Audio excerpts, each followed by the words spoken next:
This conference is no longer being recorded. This conference will now be recorded. Thank you. I would like to call to order the July 21st meeting of the Monmouth City Council. And we'll start with our roll call, please. Phyllis. Councillor Beltz? Here. Councillor Carey? Here. Councillor Lopez? Here. Councillor Sharmer? Here. Councillor Schinkel? Here. Councillor Silbernagel? Here. Mayor Kuntz? I am here as well. And if you mute yourselves so you can lead, you can do the flag salute quietly, but John Kerry, if you can unmute and lead us in the flag salute this evening, I would appreciate that.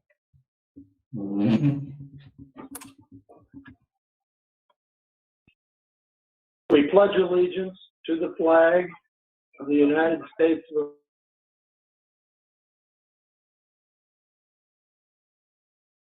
America, with liberty and justice for all. Thank you very much. Once again, this evening, we will take public comment. Comments from the community are entertained during the time designated. And in person, we ask that people complete a speaker's card and present that to us. I have some of those here.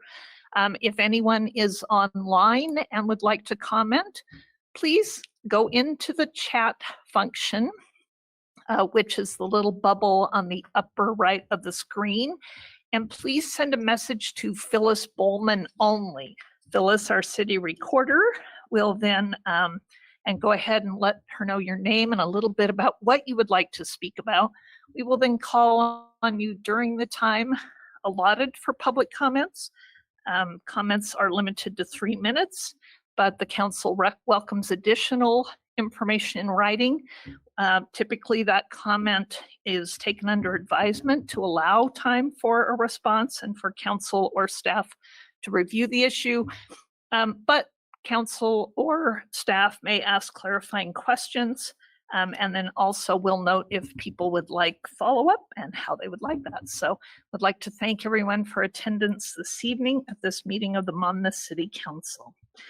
And we will start off with the consent calendar. We had a couple of items this time. One is back in January, we had a budget kickoff meeting. And the minutes of that were presented to us for review, along with the minutes of the council meeting of July 7th.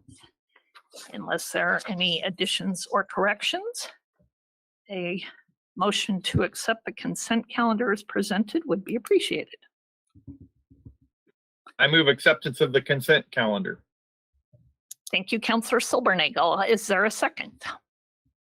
I'll second. Thank you, Councillor Lopez. Moved and seconded. All in favor signify by saying aye. Aye. Aye. Aye. Thank you very much. And any opposed? All right.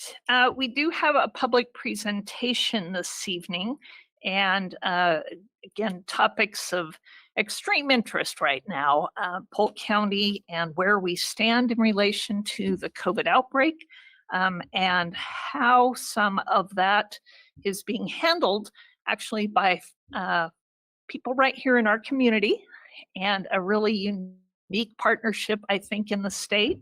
And would you like to introduce our participants, Chad Olson? Sure, thank you, Mayor. A few weeks ago, there's the COVID-19 community response team meeting that includes the City of Monmouth, Independence, the Central School District, Western, and the Polk Fire District. And as part of that, we knew that Western was working with Polk County in terms of its contact tracing program to implement something. And Megan and Emily are here with us, and they did such a great job with that presentation and talking about the intricacies of tracing that I said, you guys need to come and do this for the Monmouth City. I'll turn it over to them, and wanted to just make sure that you do have, did the city recorder share so that you can make your presentation, your slide presentation? I haven't yet because I don't know which one will be doing it. Megan Megan. will. Okay, thanks. So Dr. Megan Patton Lopez and Dr. Emily Vala Haynes from Western Oregon University, and a little bit more of an introduction, and we'll get started. Thanks. Well, Megan, are you about to? Yeah, Sure. yeah. If I can share my, sorry, if I can share my screen. Okay. Sorry for the delay. This is a new platform for us. Okay. We're great on Zoom. Well, I'll just start by introducing myself. My name is Emily Vala Haynes, and I'm an associate professor at Western Oregon in the community health program. My background is in public health, and I'm typically the data statistical person. So I teach all the math classes that people love a ton. And Megan, I'll let you introduce yourself. And we also have a student of ours here as well. So we'll let Laura introduce herself too. Yeah, thank you. Hello. Yes, I'm Megan Patton Lopez, and I'm an assistant professor at Western Oregon University in community health as well. I received my doctorate in public health at Oregon State University. So I like to say I'm a native Oregonian since 2003, but I'm really excited to be able to stay in this area and to work in Polk County. And yeah, we do have a student, an almost graduate, to be alum. Miss Laura Moran is here as well, and she's going to be helping us out with the presentation and talking a little bit about her experiences with contact tracing. And I just want to ask, is there a trick to sharing my screen that, other than clicking on the little icon? I'm wondering why I'm not able to share. So I made you presenter, so you should be able to share your screen. There's a bubble at the bottom that says screen, and that's how you share your screen. Yeah, I'd say I need to open my system preferences to my computer. I don't know. Yeah. Sorry Well, about that. we can just go. We can wing it. Yeah. Oh, I'm wondering too if I can I put a file into the chat, and would that open up for everyone? And then someone else could open the slides. I think the I slides, don't know. I think the slides will help. Let me see if this 1 second, if I can.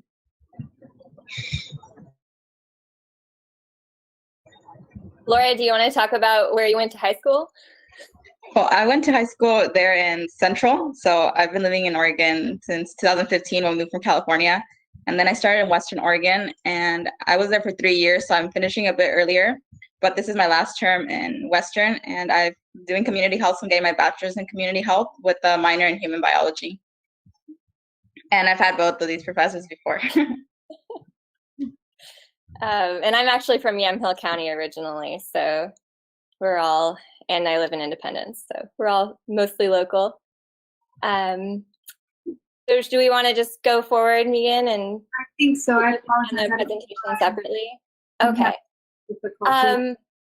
Yeah, so I'm just going to start by just talking about the project, which we're calling the Community Health in Polk County COVID-19 project, because we are doing a lot more than contact tracing, as you'll see. So we have 3 main aims, and they're all based off of our initial conversation with Polk County Public Health that had reached out, and really we're community health, so we were already kind of working with them quite a bit anyway. And they really needed help with contact tracing. So as you may know, every county needs 15 contact tracers per 90,000 people. So that's about, so Polk County needs 15 contact tracers. And so we have students contact tracing, and I'm going to have Laura talk a little bit more about what that entails. And then in addition to contact tracing, there's obviously quite a bit of other things that are involved with really preventing COVID in the community. And we decided to develop a health education, health communication campaign working with vulnerable populations in Polk County. And Megan will talk a little bit more about that. And then finally, what they really requested was some real-time data to support contact tracing as well as any other case prevention efforts. So I hear the word data and I get really excited, so I hopped onto that. And we're really just monitoring cases in the county as well as the zip codes and making different visualizations with those that we're about to start sending out on about a weekly basis to anybody who's interested. And our team, as Laura mentioned, so our team is full of 8 interns, which are already in their very final term of school. And so they're essentially bachelor students. And we also have 2 students who recently graduated. And yeah, we got a really cute picture for you if you ever pull up our slides. But yeah, they're just a really, really fantastic group of students. We have multiple people who are bilingual, as is Laura, and just really kind of the top echelons of the classes that we've had. And it's been just a delight to work with them all summer. So I'll have Megan, or actually Laura, I'll hand it over to you to talk a little bit more about what the contact tracing is entailed. So I don't know how aware of what contact tracing is, but in a basic description, it's contacting a person under monitoring, also known as a PUM, and asking them about their symptoms, if they've had a fever, and any other information they would like to give us so that we may report it to a supervisor if it is something serious that we need to report. If not, we just log it and then they check that. But contact tracing is more than that. Sometimes it does require you to help them with resources, as I previously had to. They call me and they're like, oh, I need help with this, or I need help with the rent. And we've had some information from the Polk County that they have resources about that. So other than gathering symptoms, for our purpose, we also they're like a support system in a way, and helping them get information that they need, because a lot of them are worried about all the uncertainty that's happening right now. Their life is basically changing in one day to another, where they're like, you need to be quarantined, you should try to stay in for benefit of others and for your benefit. And that's something that none of us would expect, one day to another, having our daily task and then just taking them away from them. And some of them do have to go out to work. They don't have the option of working remotely or staying at home and working. So we're basically the ones who help them with anything that's happening and any other information we need, and to gather the information we need to help slow down the spread of the virus with the people that are participating. Most of them have been, the ones I've contacted at least, have been really helpful. They're not mad that we're contacting them every day, and they're really willing to help. And some of them even, I had recently someone mentioned, they're like, oh, I don't want to go back to work yet, and they're telling me I need to go back to work. Can I get a work note so that I don't go? Because I still worry that I might get someone sick. So we know that the community is actually trying to help slow down the spread, which is very important.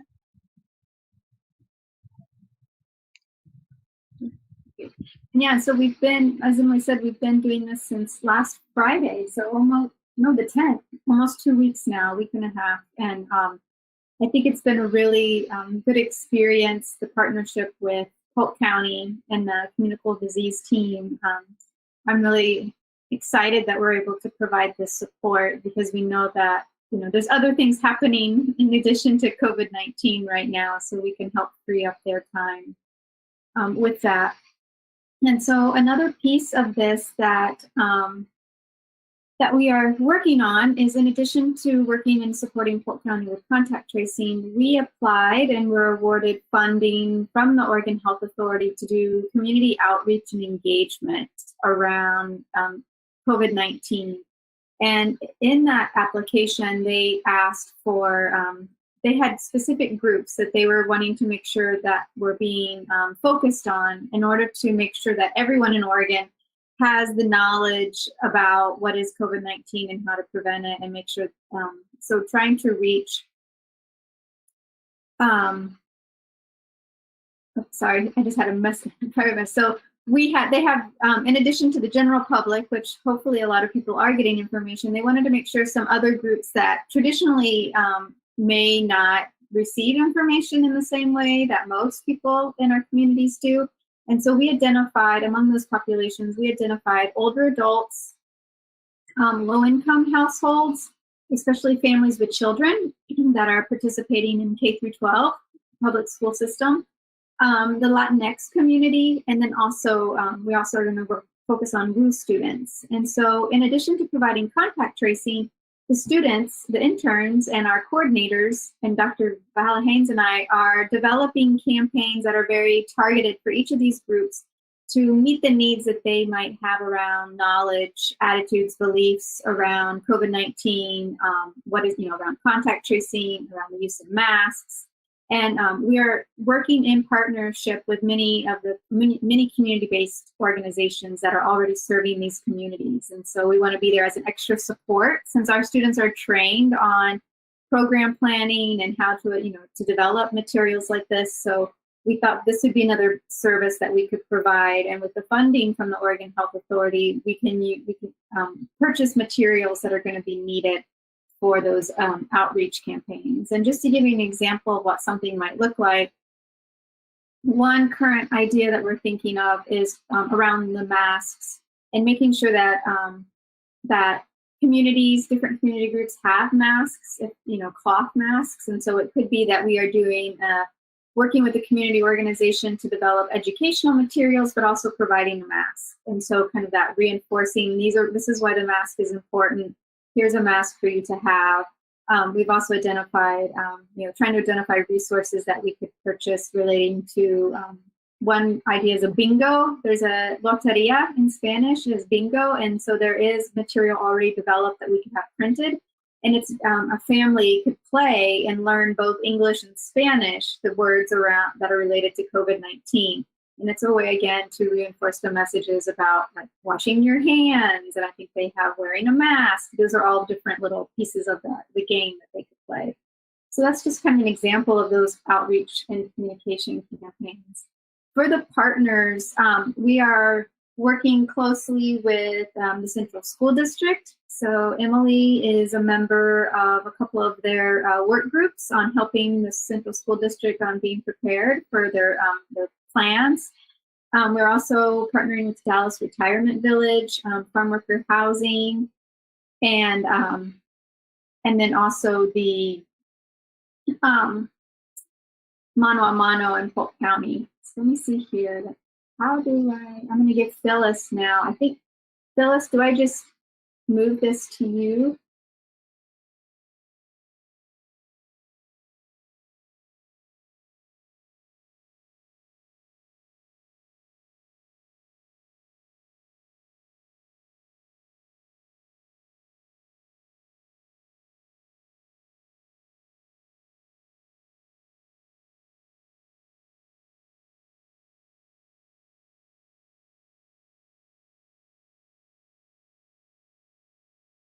Perhaps we might have the PowerPoint presentation, at least to show I'm you. trying to get the PowerPoint presentation up. Just a sec.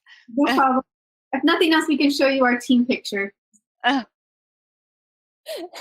were really excited about that this morning. Everybody spent 30 seconds like doing their hair for our Zoom photo. Okay. Oh, all right. There we go. All right. I was going to be thinking of your question.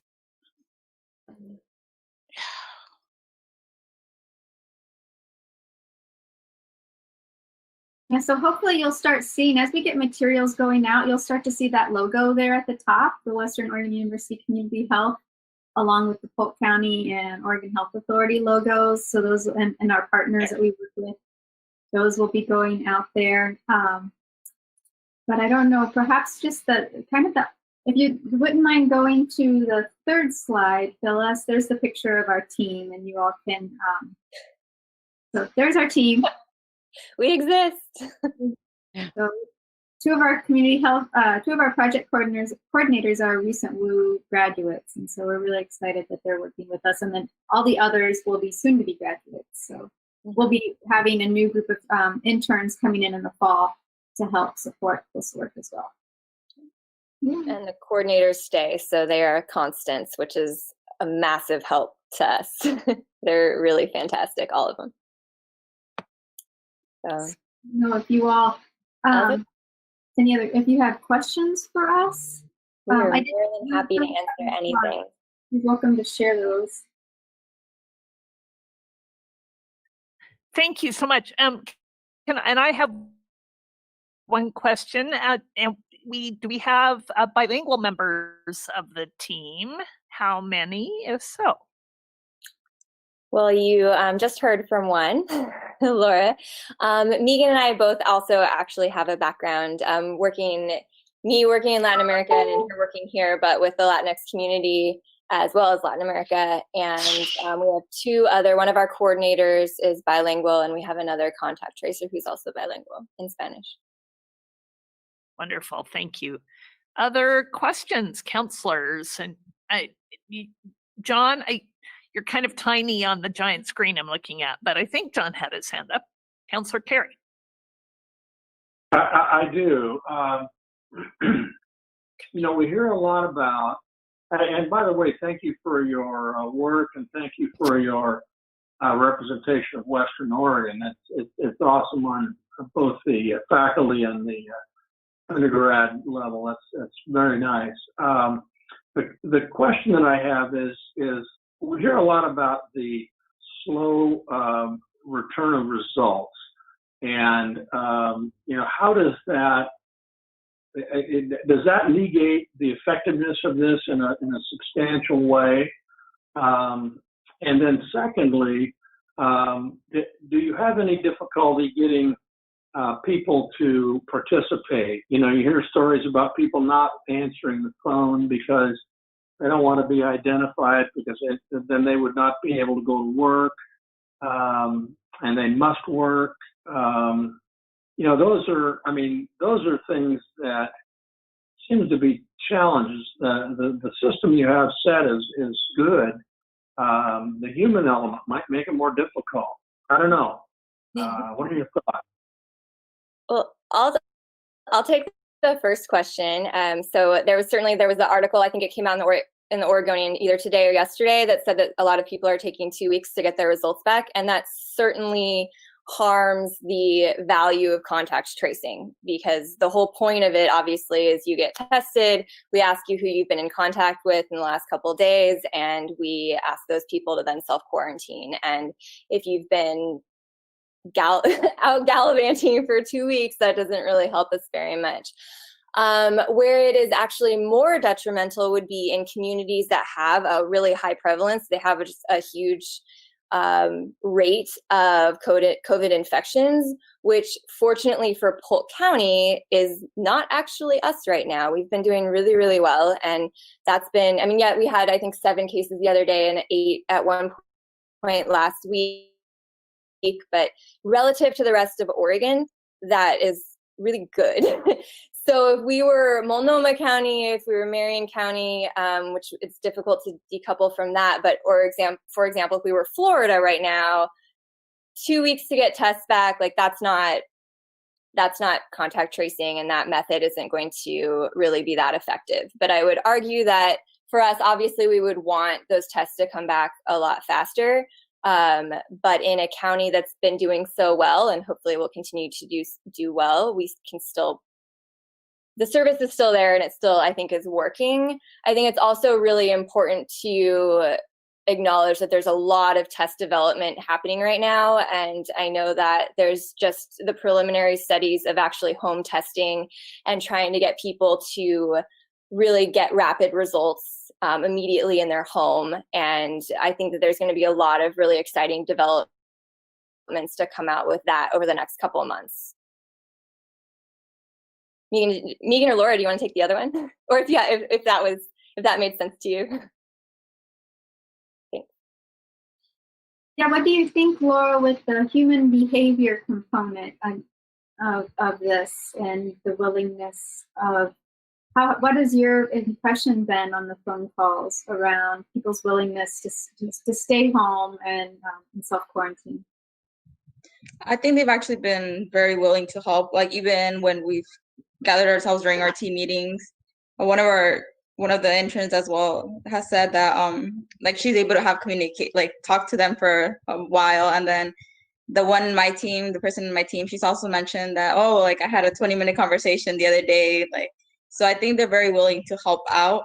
And like I mentioned when I was talking about it, I did have someone also say like, oh, I don't want to go back to work yet because I'm worried about infecting others if I do come out positive, even though they were under like quarantine, like they worried about it for themselves, even though like their work was telling them, oh, you need to come back already. But they're like, no, I don't think it's time yet because the information I got or the information I read is like 10 to 14 days or 6 days. Like they were giving me all these numbers. So I think the people I've contacted at least are willing to help a lot. So I think that's something very good. And I don't know if like other people, sometimes there's going to be like one or two always that are going to be like, oh, I need to go back to work. But that's why we try to give them the resources as well so that they don't fall behind on rent. They're not without food, which is very important. And the initial contacts that we haven't done that yet, but I know we might start very soon. That's when they tell them, oh, do you have someone to gather food for you? Are you worried about rent? Can you get paid time off and all of that? So I think that helps a lot, gathering that information and then moving forward from there. But as far as like I've contacted, they're very willing to help. Mhm. Great. Yeah, we will start on Thursday, where during the contact tracing, the first time, once a case has been tested positive, they give the health department all of the names of people they know that they might have been in contact with during the time that they might have been infecting others. And then what we will do is we will receive those names, and then our team will reach out for the very first time and let them know that we've received your information, you may have been exposed, and then there's like a 20 to 30-minute conversation about these are the things that we would like for you to do in order to reduce the spread. Can you stay home for 14 days and all of that? So that's something that we will start doing this week. And then after that, we just follow up for 14 days or until, if they live in the household, then with the person that's infected, then they have to wait until that person that has COVID-19 has 3 days of no symptoms, and then the 14 days start. So that's one of the areas that can be a concern, is that some people could be self-quarantining for a month or more, depending on their situation. So. Thanks. Other questions, Councillor Lopez, and then Councillor Beltz. Yes, thank you, and thank you all very much for taking the time to be here with us tonight. It's wonderful to be able to get firsthand information about how this is being handled locally. Or is there any expediting of tests if somebody does have a known exposure? So you've identified someone that's tested positive. You go through the contact tracing procedure. You find someone that's hits all the all the benchmarks, right? They've spent more than 15 minutes in close contact, et cetera, et cetera. Is there any way to close the loop and get a quicker test than the 7 days that the public's experiencing? What usually happens, at least from our end, is that if a contact, one of our contacts that we're working with, if they develop symptoms, we then we let the nurse at the public health nurse know, and then we then ask them to contact their primary care provider. And if they don't have a primary care provider, then connect them to resources in the community. I'm not sure, and I don't know if Laura or Emily, if you have information. I don't know that it really depends. I think the length of time, from my understanding of how long it takes, really depends on where you go to get your test. Mm-hmm. And so there's not like there's not one site where we can send everybody who's already under monitoring to a specific place. It's whoever they normally would see. And then that kind of turnaround time depends on that. that entity. Emily, do you have more to add? I would say, unfortunately, it's not an isolated problem. It's a national problem. And it's definitely been one of the many obstacles that as a country and with a fairly fragmented health system, we really haven't been able to overcome. And and I wish that we could figure out how to fix that chain. And at some point, it becomes beyond the scope of what we can do. When the Oregon Health Authority does the training initially, they always say as soon as we call someone and identify them as a PUM, so as they've had contact, they've had those 15 minutes of contact, usually the first question is, who was it? One of the second questions is, can I get tested now? And what we are trained to do is say, like, no, we don't have a special ability to send you out there. And so when we first started this, Polk County told us that the average number of the case is 10 to 19. So it'd be a lot of people sending off to expedite, which of course we wish we could do. Once they actually do show symptoms, then it's certainly more of a priority to get them tested. But yeah, unfortunately, it still has come down to what health insurance do you have and who are your primary care providers. Gotcha. Thank you. And Roxanne? Sorry. So I wondered if you talk with somebody or someone's tested positive and you ask, well, where have you been? Who have you? I mean, what if they say, well, I went to the casino or I rode the bus or I went to the grocery store? Do you contact those businesses and say, so just curious, how does that work? Well, the definition of a contact is within 6 feet for at least 15 minutes. So typically, we would hope that everybody can remember who they were in contact with for 15 minutes or more within 6 feet. Certainly, there could be risk in other environments, but that's just you are or you aren't based off of that, those two questions. And I think too, what they're doing when the case gets identified, they have a positive and they're being interviewed. Like say, for example, if they were to say, well, I went to the hair salon. Now there is that's one of the reasons why there's that mandate for hair salons to keep track of everyone that comes in. So they could go back and ask the hair salon, well, we have someone that says they were visiting your establishment on this day.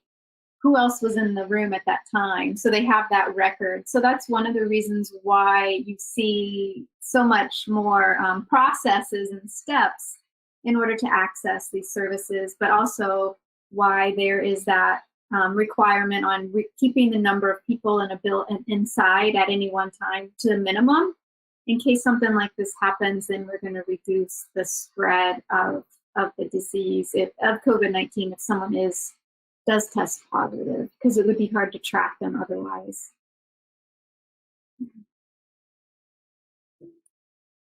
Other questions? Anything else?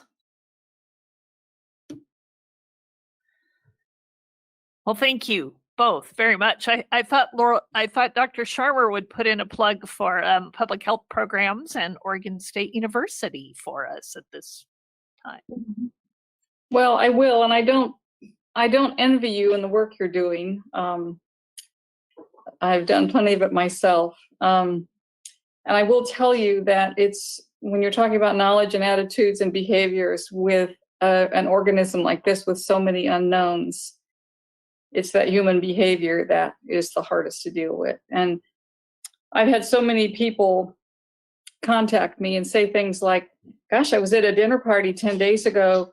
There were only 10 of us there, but now my friend's husband is really sick. What should I do? And I've typed, and that's how the germs win so many times that if I type in an A, the entire phrase comes up in my word suggestion bar. So I really hand it to you. This is not an easy job. You guys are really doing a Herculean task here, and I know how hard it is, and I really appreciate everything you're doing. Well, thank you. We appreciate that too, and I'm going to use that now. And go Beavers. And I think that, Professor Sharmer gives you permission. Retired Professor Sharmer gives you permission. I'm actually an emeritus professor Oh, thank you. of public health. Oh, awesome. Great. Phil, I did share our slides with Phyllis, and so if in the minutes, if you want to include those, we have our contact information on there. So if there's any questions or if anything comes up, feel free to reach out to Emily or myself, and we'll find answers or connect you with other resources if we can. Thank you very much. Thank you all very much. Thank you, and thank you, Laura. We're proud of our Panthers as well as our Wolves. So thank you very much for representing and for joining us. And thanks for sharing those slides. We will get those out. Appreciate it. All right. Thank you. Thank you. So next on the agenda is the mayor's report, and I have quite a few things to report. So I will kind of go through them. First of all, just to let you all know, I really had the honor week before last of having a very appropriately masked honor of assisting the ribbon cutting of the gate. So if you are familiar with that, about 15 years ago, folks had an idea of building a youth center on the grounds of First Baptist Church in Independence across from the high school. And we were able to finally open that for use by middle schoolers and high schoolers. That will be open right now on Tuesdays and Thursday afternoons. It was an amazing lesson in faith and perseverance and support from this community. So I really congratulate the Gate on their opening. And if you have an opportunity to go, you will see an amazing space for youth in our community and some great new community facilities as well.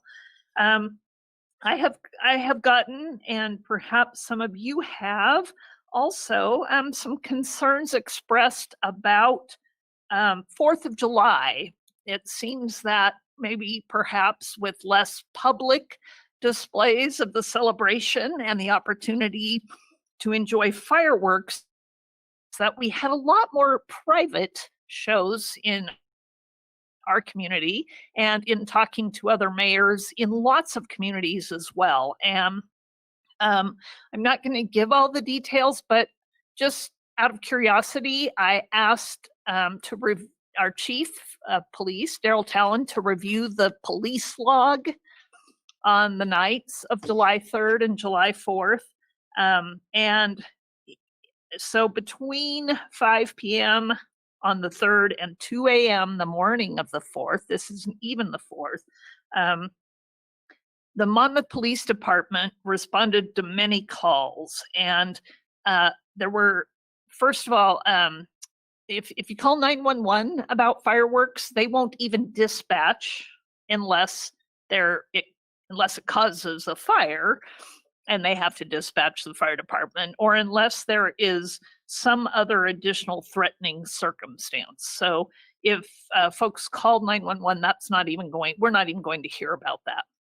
But if folks call our non-emergency line, they did have about 7 different fireworks complaints during that time. However, when they go to investigate those, they get called away for other things. We actually had 3 officers on duty the night of the 3rd, but we dealt with a power line on fire that we assisted the fire department with. They dealt with one fireworks complaint that turned into a menacing, and so they were working through that. At the same time that call came in, they actually ended up responding to 2 different suicide attempts, and both of those people were able to get them to the hospital and get them help and support. In the middle of one of those, they were called away to investigate a possible home burglary, a house fire, and then actually a break-in to some vehicles. And so that is that period of time. Our 3 officers were pretty busy with those things. So we might have to figure out a way as a community how we're going to deal with these issues of the members of our community who don't deserve to have hours and hours and hours of fireworks, many of which are not available for sale in the state of Oregon, going off in their neighborhoods. And again, it's not just a Monmouth problem, but I wanted to share that for people who were frustrated that those things weren't responded to in a timely fashion. And again, we may have to come up with some other community solutions to that, because those holidays and those times create a lot of stress for other folks. And as we are noticing in this time of talking about police funding and social services funding, clearly there are a lot of other needs, and our first responders have to be there for those. Speaking of that, I think we've each, and I know I've shared with council, I think we've each received many emails and comments supporting the speakers from our meetings 2 weeks ago. And the thoughtful remarks that were made certainly had an impact on me. I know they had an impact on many of you as well. And again, from the many comments we got from others in our community. We were asked to respond with a plan addressing 6 particular points, and we haven't met since then. So we don't have a plan to present. But I do have a couple of pieces of information for you on some of those things, and I want to respond to those. In addition to our discussion to come, Mayor McArdle and I, along with President Rex Fuller, met the night after our last council meeting, so July 8th, we met with 11 community members who broadly represent both cities. This is our Human Rights Community Roundtable that we had mentioned, and we meet a second time tomorrow night. At that meeting, we again heard about the 6 points, but we heard about a lot of other things that people in our community think would help bring about true equity, justice, and opportunity for people of color and other marginalized members of our community, and some broad members of our community as well. There was a lot of discussion about youth and the effects of current situations on our youth. So some of those 6 points, as well as many of these other points, I think will best be tackled by our 2 cities working together. And I have an example of that. Some of them will need to be city by city. So at our next meeting of our roundtable, we are formulating a call to action, and I will be reporting back on that. Then as a council, we can decide how best to tackle many of these issues which overlay each other or are dependent on each other in some ways. And I also want to thank many other community members who have expressed their willingness to become involved in additional work, whether it's by the city or by other organizations around justice and equity. For example, I took the time to learn about the STOP data, and I can report on that. We were asked to present a plan on that, but we were asked 3 things about STOP data. And STOP is the Statistical Transparency of Policing data collection that is run by the state's Criminal Justice Commission, and it is a collection of data to be reported annually to the governor, the legislature, and DPSST. That started in, I think, 2017, but it's tiered. So there is data available on a website, which we will publish. And right now, the only data that exists is for large cities and counties. That was the first tier of law enforcement agencies that needed to report. So then there's a second tier. Our data collection began in November of 2019. but it will not be published, and it's for 2020, and so it will be published in 2021 in this database. But the race and ethnicity data that is collected for that is actually based on the officer's first perceived observation of race. And if the officer reviews a driver's license and it contains race ethnicity data, that can be used to complete the report to stop. However, the state statute actually prohibits information from information either on that identifies either the individual being stopped or the officer. So that data is not collected and submitted based on actual identifying information such as a driver's license or residency or anything like that, or anything about the particular officer. So I've learned that we started that collecting and reporting that data in November, submitting it to the database. That, of course, it covers all stops by an officer, whether that person lives in Monmouth, whether the stop is made in Monmouth. Obviously, our officers make stops outside the city limits. And that data, the way it's collected, the website actually does a disparate impact analysis.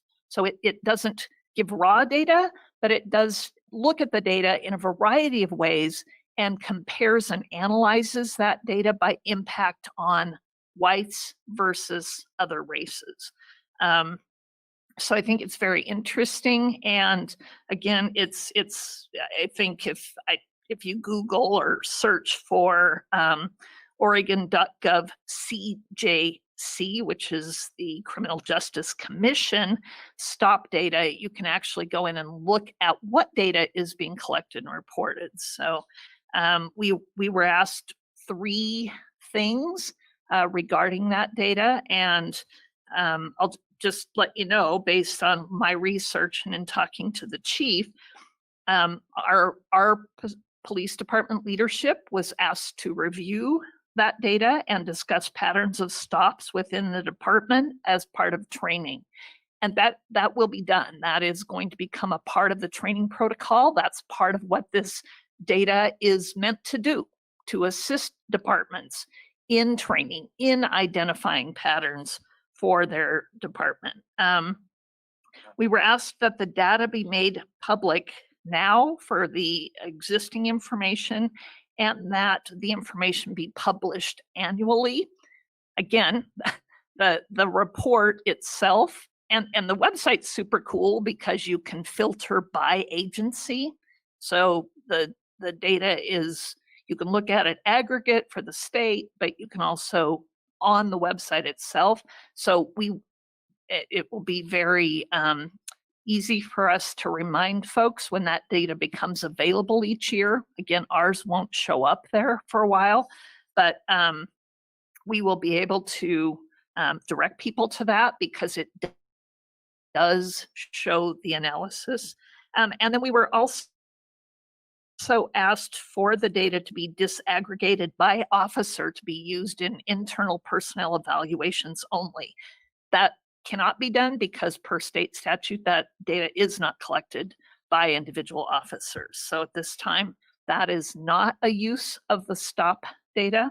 And currently our citation information wouldn't correlate with that, I don't believe. So that is something that would have to be worked on differently. But anyway, just wanted people to know that. You're certainly welcome to go look at that data yourself, and we can have further discussions about it. But that was 3 of the 6 points we were asked about, and I just wanted to educate myself on that.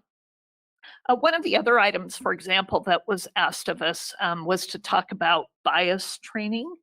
And interestingly enough, Chad and I have been speaking with our colleagues in Independence about joint bias training as part of our ongoing conversations about issues in the community. And so there is a really good intensive training called Courageous Conversations. Several folks in the school district have been through this, and others in the community have benefited from that training. So that was one we inquired about, and they're not offering it right now. And several other programs like that are not being offered right now because they usually require intensive personal interaction. So actually, we have approached Western Oregon University about how we can partner to bring something that would not only be bias training to our police department, but others to staff, us on council, and perhaps something that we can share in the community to create a shared vocabulary and awareness and determine how we can work through these difficult issues, particularly given the history of our state and our community on these issues. So that will be coming. It's not something that we can sign up for and have happen right away, but interestingly, the community health department does training on bias, and the criminal justice department at Western. Those are very much important parts of those curricula. So we hope to be able to develop something that we can deliver that doesn't require intense personal interaction, but will effectively help us learn to get through this together, to become better, and better support the people of color and marginalized communities we serve. So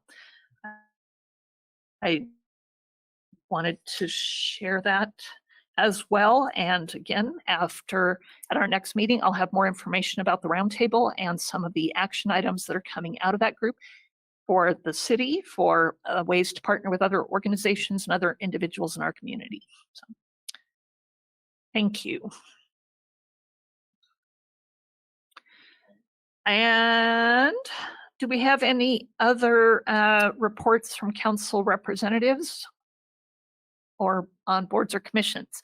Chris Lopez. Yes, thank you, Madam Mayor. I do have a report from MINET.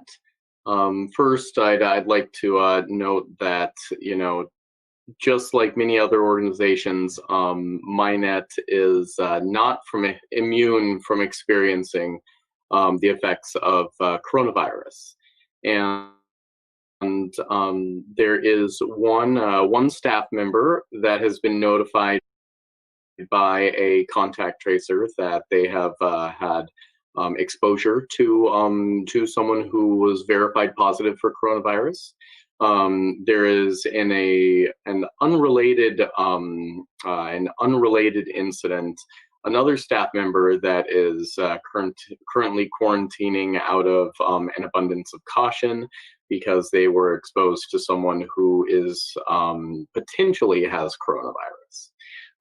So these things are certainly going to impact every single one of us and every organization within our community at some point. So it's, you know, with a sober heart that I bring that news to you.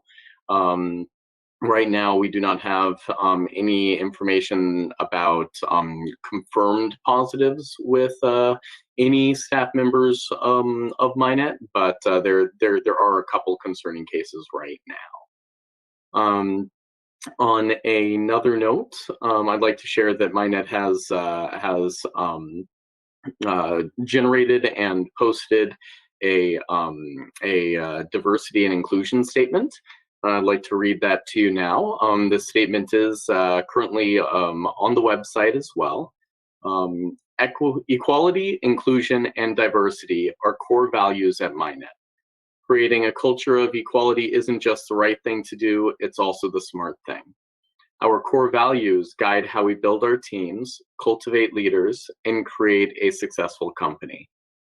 We believe businesses can be powerful platforms for social change by living their values and empowering each employee to always be their full, authentic self. MINET takes pride in our unified commitment to excellence, innovation, and social responsibility. And that is the conclusion of my update. Thank you very much for your time.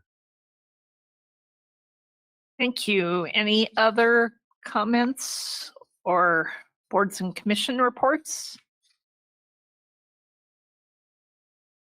All right. Seeing none, then we will move to the city manager report and then our citizen comments. Thank you, Madam Mayor, members of the City Council.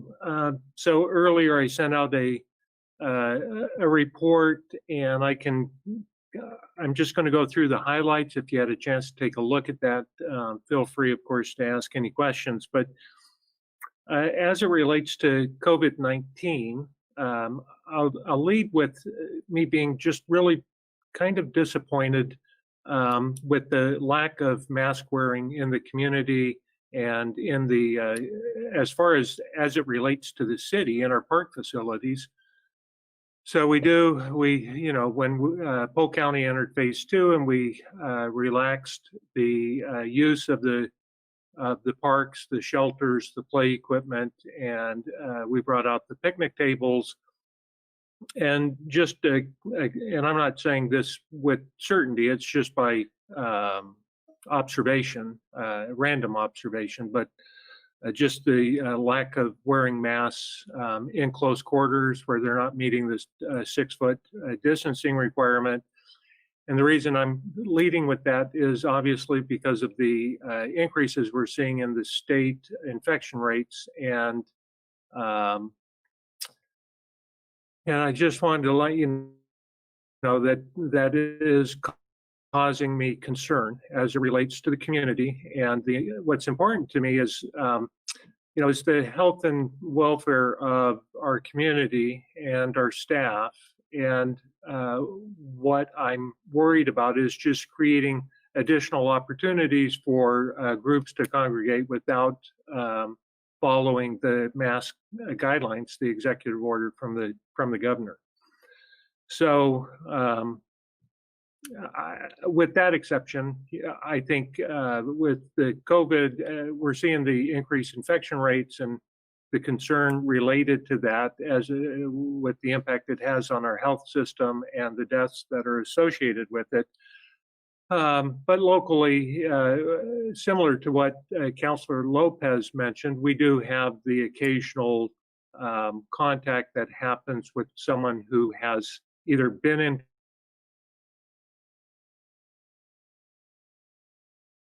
contact or has tested positive, any that I recall infections in staff. We do have some people that have been quarantined or isolated because of their proximity of getting in close contact with those that have tested positive.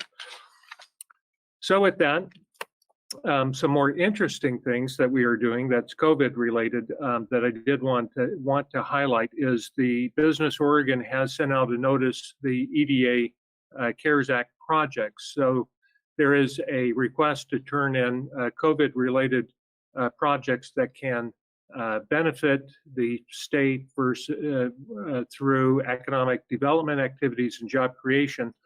And staff and I are going to work to submit project applications by the end of the month.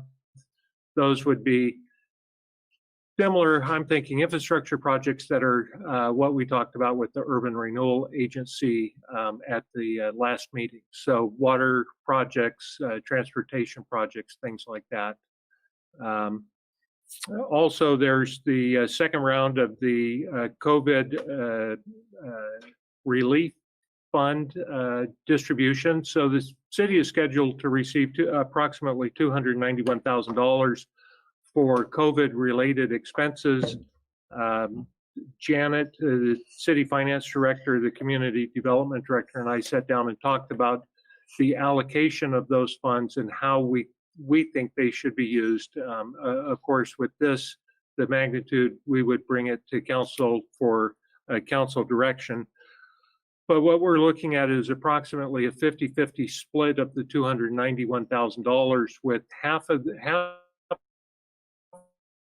the allocation being used for city COVID impacted expenses or related expenses, and the other half being used to support the Monmouth business community. So when you take a look at that, there's 5 areas that we would allocate or propose to allocate funding to, which includes the business assistance grants, where we would make direct awards to businesses based upon criteria that would not necessarily be similar to what we did with the grant loan program.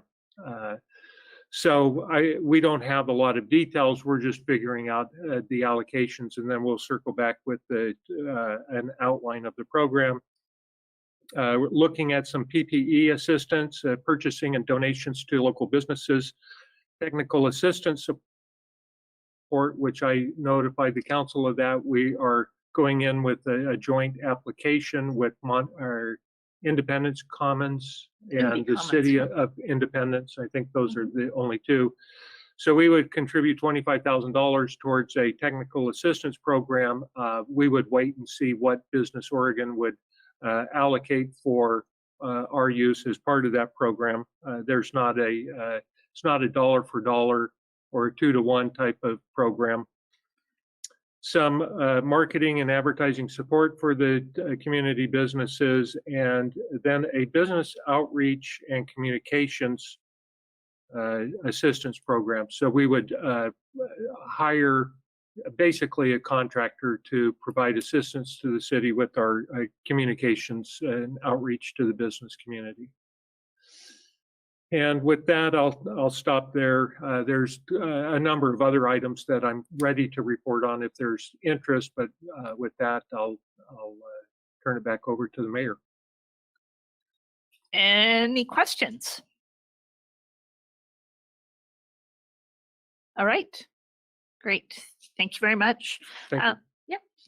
And I will echo our interim city manager's concerns about the really sort of minimal effort that would be needed to show not only concern for other folks in the community, but actually statistically, scientifically, medically would stop the spread of this disease.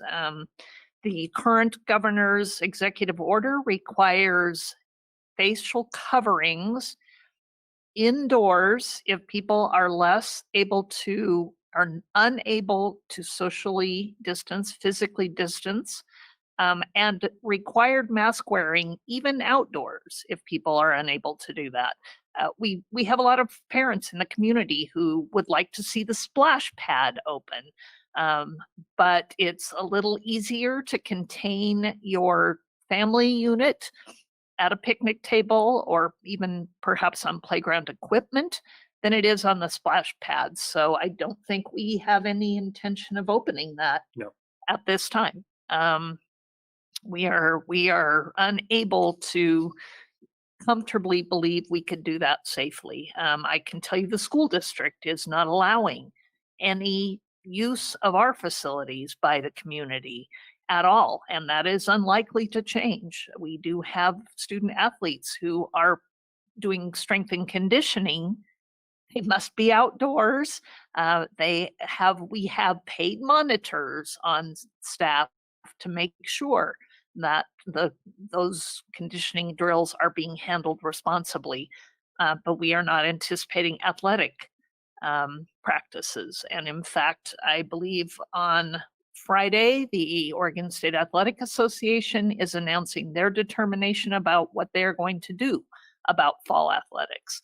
We have Western Oregon University. Their conference has just announced that fall sports are suspended until at least November. So there will be no fall football, cross country, women's soccer, or volleyball at Western this fall for the foreseeable future. And frankly, tomorrow, the governor will be announcing a new guidelines for schools to reopen. So that is coming as well. And everybody, I believe that there are major concerns about how we can do this safely. So thanks for that. Thank So we'll take this time for citizen comments, and I will start with a couple here in the room. So we do have a station over here, and I will call Rebecca Salinas Oliveros first to come up and join us, and your name and the city where you reside. I wanted to keep my mask on as an example. Good example. We do. We are actually doing them while we move around the room. Any minute one of us gets up from this table, that's what these are for. That's great. Okay, can you hear me okay? Mhm. Okay. My name is Rebecca Salinas Oliveros, Monmouth resident. At the last City Council meeting, our community group presented 6 proposals that would begin the process of making Monmouth a safe place for all our residents. Today, we would like to provide a story that demonstrates that our residents of color live in fear from the harassment they experience from other Monmouth residents, as well as the police. We hope the story continues to help the City Council understand the critical need to make changes in our city so that everyone can feel safe. The following story is from a mother who lives in Monmouth.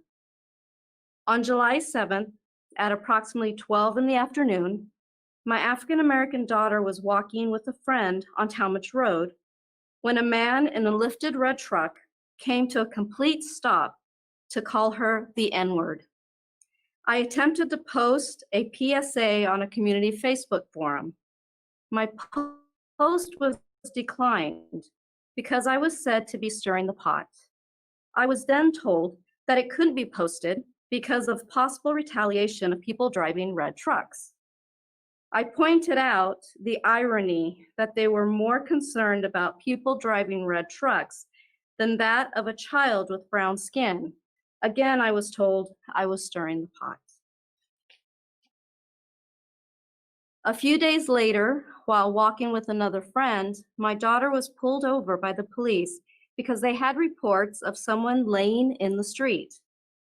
Although the description was that of someone wearing a striped shirt, which she was not wearing, the officer followed my daughter and her friend down the road in his police car. Due to these events, I limit my daughter's activities with her friends. I don't feel safe allowing her to walk with friends. A child should be able to walk in town in the middle of the day without harassment. A mother should feel as though she has the support of her community when harassment of her child occurs. I know the history of Polk County. I know the history of Oregon. This is the year 2020. These things should not be tolerated. Thank you. Thank you, Rebecca. And Christine McDowell.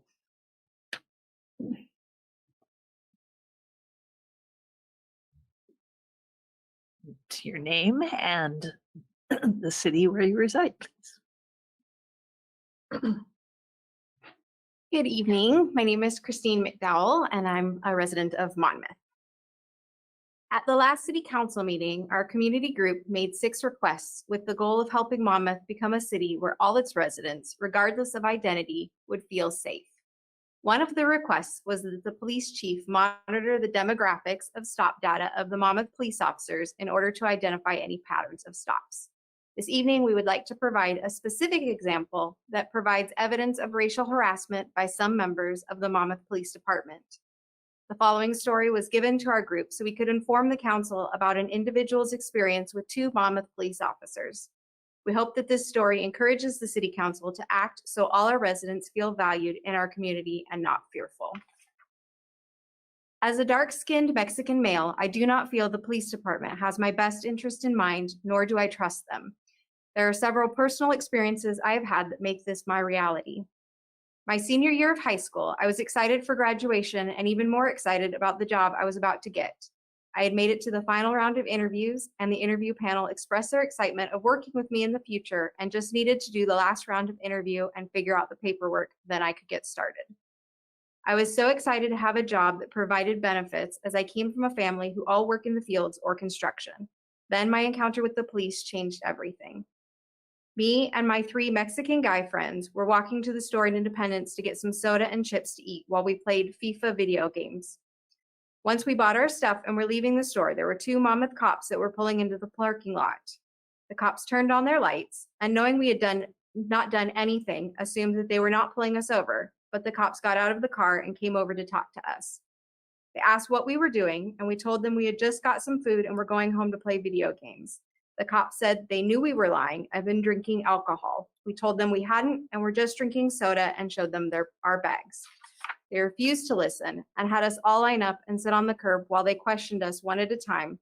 The whole time their lights were on. They continued to harass us for over 40 minutes. I don't remember one of the cops' names, but I know one was named Hamilton. He was very demeaning and rude and lied to each of us individually, saying, "The sooner you admit you're drinking, the faster we can be done. And your friend over there just admitted that you guys are drinking, and if you don't, you will all be in big trouble." I refused to give in to Hamilton's harassment and did not lie. I told the truth and said we were not drinking and just wanted to go home. When they asked for our names, he made a racist remark about our names being predictable and the same. My friend asked if we could just take a breath test so we could show we weren't drinking, and they said no. But then, 35 minutes later, they said we all had to take the breathalyzer test. Once we all blew zeros, the officer let us go, one saying, "Sorry, it's just our job," and Hamilton refusing to apologize or attempt to reconcile the situation. This encounter was humiliating as community members all stared as they walked and drove past, looking at the lights and us all sitting there. The image of 3 young Mexican men in trouble by the police adding to the stereotypes and racism that I have to deal with every day. This encounter with the cops affected my future because one of the people who saw this humiliating encounter was my potential future boss, once seeing me in trouble with the cops.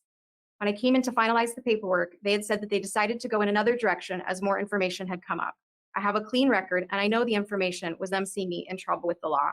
After that, I went to work in the fields, long, hard days with no insurance or benefits because of the officer's lack of awareness, racial profiling, and refusal to listen to truth. It changed my future. Thank you, Christine. Thank you.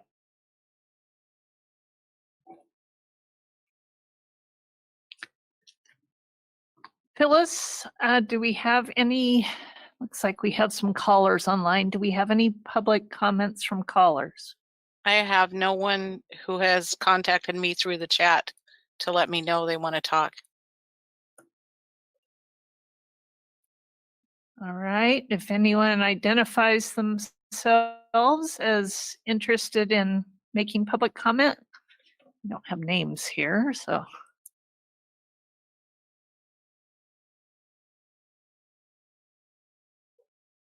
All right, seeing none. Thank you. Thank you. We have one item tonight on our business agenda and then one work session item. And so we'll go ahead and go forward and take care of those. On the business agenda tonight, and something that's been in the works for quite a while, and that is the actual formation of an intergovernmental entity to support the Mid-Willamette Valley Homeless Alliance and declaring an emergency in order to adopt ordinance number 1393 and have it carry forward. Chad, do you want to just give us a little brief update on this since you've been involved in this? Thank you, Madam Mayor and members of the City Council. So just to make it short, everyone's been working on this for quite some time, and I'm happy to bring it to the council for adoption. The IGA essentially, so if you remember in April, the council approved an interim agreement to bridge the gap until the partners that are going to be signatures to the IGA could just work out the details. That's going to expire August 13th. So this 190 agreement is put before the council for approval. It will replace that, go into effect, and primarily what it does is create a legal entity to support the alliance, create a understanding between the participating members of a collaborative and cooperative means of raising funds and addressing homelessness in the Marion, Polk counties and the city of Salem. So attached to the agreement, you can see the different members that will be participants to the agreement. And I'm just, obviously, homelessness is such a devastating issue in a lot of communities. I really admired the community in the two counties taking a proactive approach to setting up a, well, this entity, but also the alliance to take positive steps towards addressing the issue. And with that, the only thing I will point out is during the past few years, staff has been the primary support person participating with the alliance.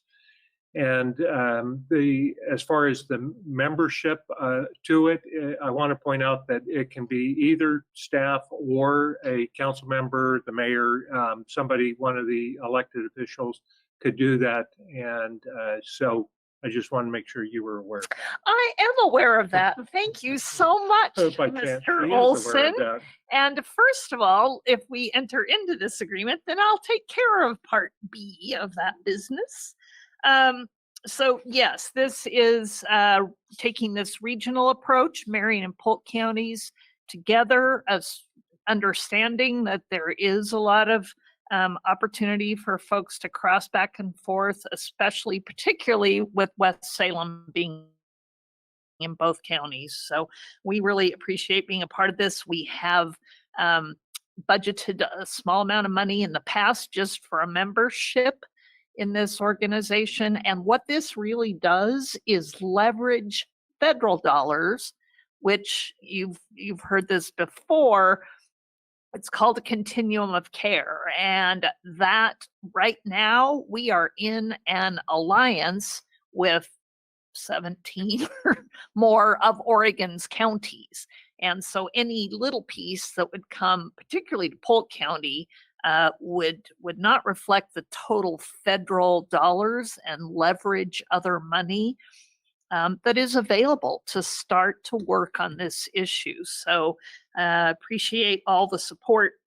Scott McClure served as our representative. Chad has taken over. Lane has worked with other attorneys to develop agreements. And I would entertain a motion to adopt ordinance number 1393, authorizing the formation of an intergovernmental entity to support the Mid-Willamette Valley Homeless Alliance and authorizing the mayor to sign the intergovernmental agreement for the formation of such entity, declaring an emergency so we don't have a second reading of this ordinance. And again, that's partly because of this deadline for the temporary agency authorization, which is expiring. Just if I can, Madam Mayor, actually, technically, you will have a second reading. This has been set up so that you can have first and second reading tonight and adopt it. As long as it passes unanimously, that's permitted under the terms of the charter. And again, you've seen this a number of times before. The group is anxious to get all of the entities adopted as soon as possible so that they have a clear showing of interest and membership from the member entities. That's why we've set it up for first and second reading tonight. All right, thank you. So I'm not just reading this by title, but I actually am asking for the motion to adopt. Is that correct, Lane? First, you would declare that it's passed its first reading. Okay. And then you would put it before the council the same way you would on a second reading. Thank you. Yeah, Byron had his hand up. Yep. Question, Councillor Schinkel. I was going to make a motion, but I need to wait until you declare the first reading, I think. We'll leave you unmuted so that I can declare first reading of ordinance number 1393 as read by title. That has been read, and now a second reading and adoption of the ordinance. And unless there are additional questions, seeing none, please go ahead, Byron.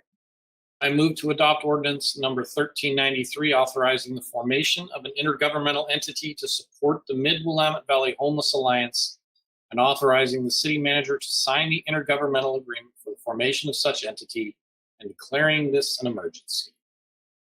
Second.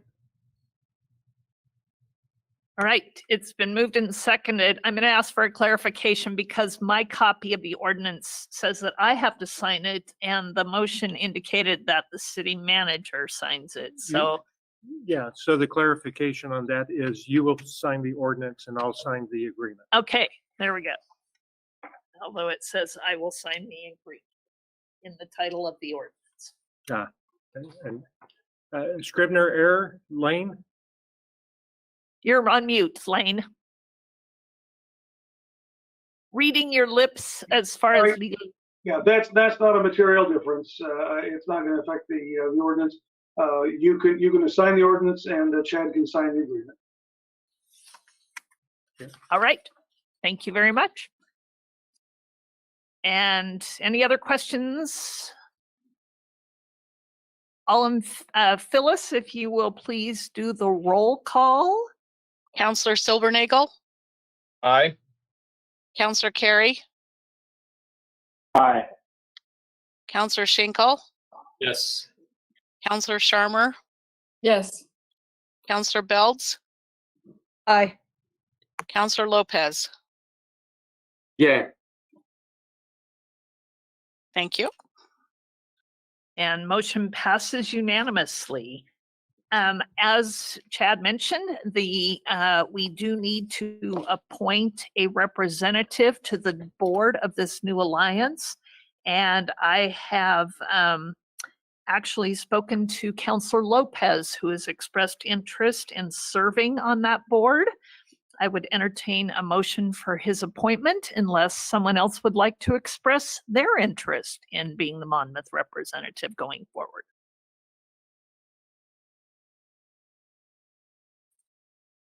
I move that Counselor Lopez be appointed as the board member. Second. And thank you very much. I see a motion from Counselor Schinkel and second from Counselor Carey. All in favor, please signify by saying aye. Aye. Aye. Aye. Aye. I seventh that. Thank you so much, Counselor Lopez, for agreeing to do this, and we'll be putting him in touch right away with the other folks who are have been working on this issue. So that is all we have for our business agenda. Are there any council comments before we move to work session?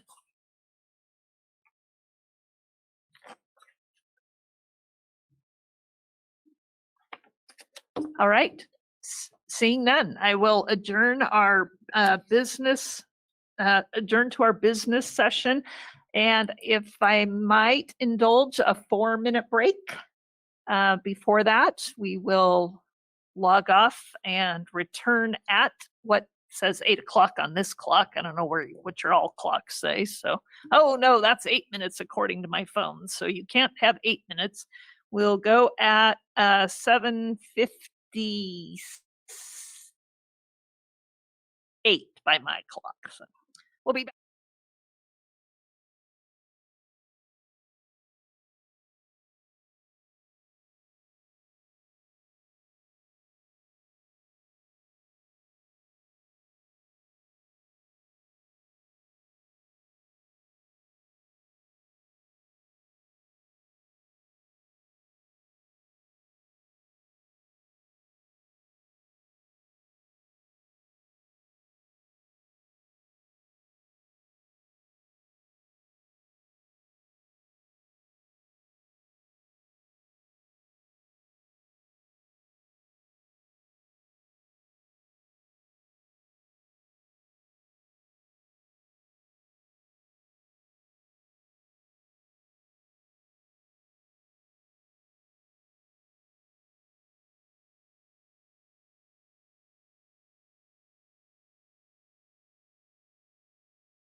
As we reconvene, and I'll ask everyone to turn their camera on so I can make sure you're back with us.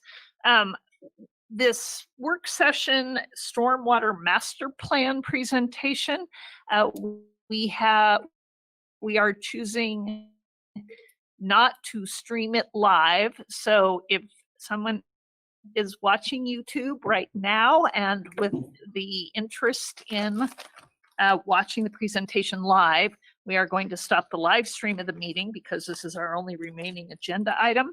And however, we will be recording it via GoToMeeting, and that link will be posted, and anyone in the community who is interested in stormwater planning